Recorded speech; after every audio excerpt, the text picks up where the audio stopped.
ఈ సిరీసెస్ ఈ ఫేమ్ కంటే ముందే మీకు ఆ స్టోరీ వచ్చింది.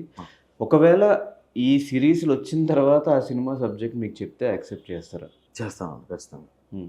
నాకు సింపుల్ ఎగ్జాంపుల్ నాకు ఈ మావిడాకులు పెళ్లివారం అండి ఇండస్ట్రీలో చాలామంది చూశారు. అవును. చాలామంది అప్రిషియేట్ చేశారు. కానీ ఆఫర్ ఇవ్వాలా? వన్ డే క్యారెక్టర్ యూట్యూబరా అన్నట్టుగా చూశారు. వన్ డే, 2 డే క్యారెక్టర్స్ కమెడియన్‌గా ఉండే చిన్న అంటే కమెడియన్‌కి అసిస్టెంట్ క్యారెక్టర్స్ ఎట్లంటే ఓ 10, 12 సినిమాల దాకా బుక్ అయినాయి. హ్మ్.